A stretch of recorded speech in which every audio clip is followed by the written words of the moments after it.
Of course, this is the 60th episode of African Cocktail coming to you from Africa Radio at exactly 8 minutes past 11. Time for us to move to Central Africa and precisely in the city of Douala. We are at the banks of the River Vuri, where our reporter Ifaana Qualar is now on the line to give us updates on what has been happening out there in that sub-region. Ifaana, welcome to African Cocktail. Welcome, Ernest, and fans of African Cocktail to contributions from Central African sub-region. I must say all has not been well in Africa with the outbreak of the Ebola virus diseases. The disease typically occurs in outbreaks in tropical regions of sub-Saharan Africa. Between 1976, when it was first identified, through 2013, fewer than 1,000 people per year have been infected.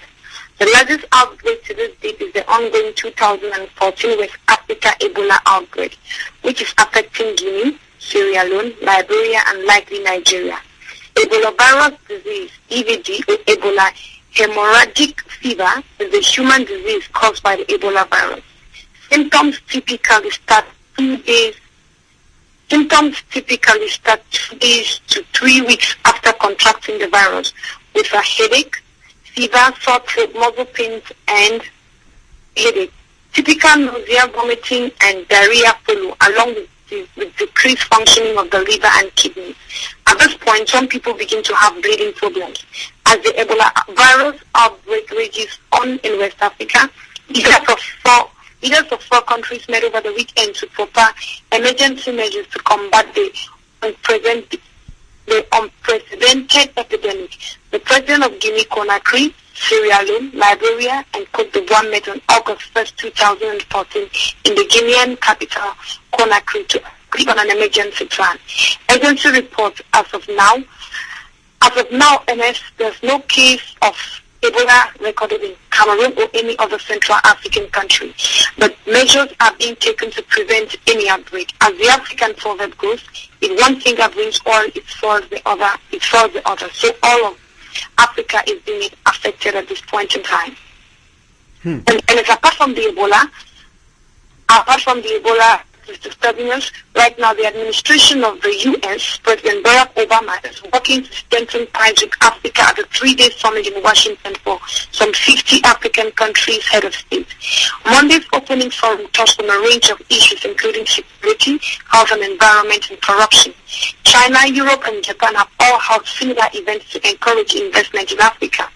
But the White House denies its Africa summit is in response to investment in Africa from China. U.S. businesses have generally been hesitant to invest despite the high growth rate seen in many countries. Billions of dollars in new funding is expected to be announced for Power Africa during the summit. The program's goal is to add 1,000 megawatts of generation capacity, and 20 million program's goal is to add 10,000 megawatts of generation capacity and 20 million new electric customers in Africa by 2018. That's quite interesting, And Ifaana, I must thank you for the education on Ebola, whom our guest earlier on with Senator Taylor said Africans really need, because Ebola is ravaging that continent, causing sleepless nights among the population in Sierra Leone, Guinea-Conakry, Nigeria, and of course Liberia. I'm talking about sleepless nights, Ifaana. Contestants of the 2014 Miss Cameroon beauty pageant had hardly gone to bed until 2 weeks ago when the final of the contest was staged in Cameroon's political capital, Yaoundé. Yes, Ernest, and the winner was Larissa Ndangu, who doubles as former Miss Cameroon USA. The 24-year-old beauty queen, who is 1.8 meters tall, overpowered contestant from the other regions of the country. She'll be representing Cameroon at this year's Miss World Beauty pageant built for London. Meanwhile, Larissa was closely followed by Eti Florence as first runner-up, Abe Genevieve as second runner-up, Linda Kamga as third runner-up, Jokobet, Elise, and Christelle Oyeno as fourth and fifth runners-up respectively.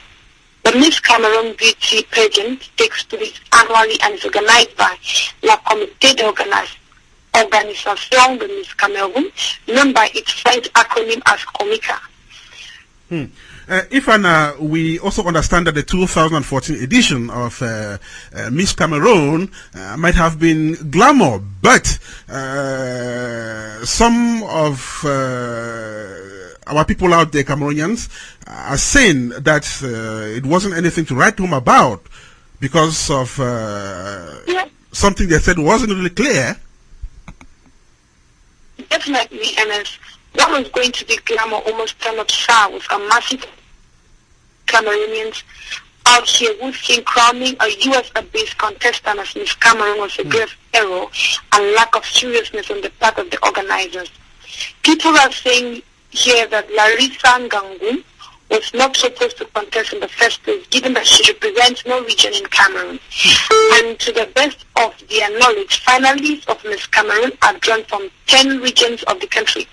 Larissa, who is based in the USA and did not contest in any of the region, was therefore simply intruding. Even though some have argued that she's a Cameroonian, born in Cameroon, and has the right to contest in any Cameroonian beauty contest, others have said by having her take part in the contest was a psychological blow enough to other home-based contestants who would naturally feel inferior competing with a contestant from the almighty America. As they put it, this they argue would have certainly affected their performance. Definitely. Ifaana puts it this way, our mighty America. But how is Komika, the organizing body, reacting to this talk? There's been a lot of talk about this latest Miss Cameroon, Ifaana. And now I will say we haven't really had an official statement from Komika, at least as far as this report is concerned, but we will try to get to them. For now, the 2014 edition of CIANA has come and gone. The outcome is what it is, and people are saying what they are saying. Well, I have to report what is going on. Yeah, we also hear Larissa has been taken back, explaining what has said. Many don't seem to understand. She says many people don't even seem to understand the crux of the matter. So she's been trying to kick back. And according to her, Cameroonians living abroad have always been encouraged to take part in the contest, and that if she did, she was just being in her right to do so. Well, as you say, Ifaana, we are only reporting what is going on without necessarily commenting. And so the Ekanwa Film Festival ended in Yaoundé last weekend, Ifaana. The show it did with the following bagging prizes.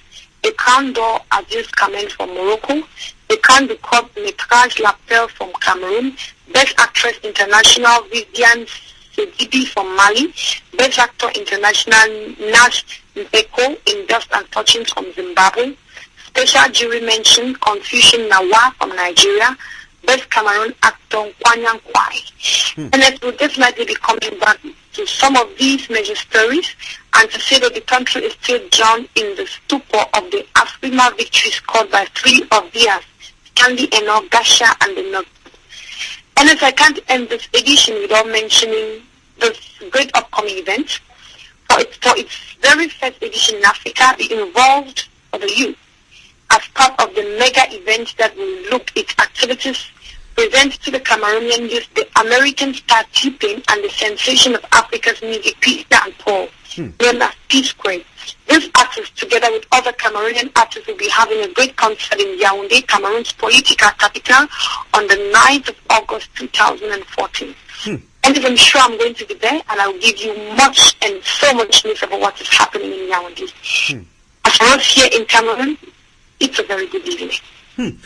Okay, she's always there for us. Ifaana, thank you so much for that very handsome package from the Central African sub-region. We hope to have you again next week for yet another beautiful package from that end. And of course, this is the 60th episode of African Cocktail. We are gradually but steadily moving forward. Okay, we'll be right back.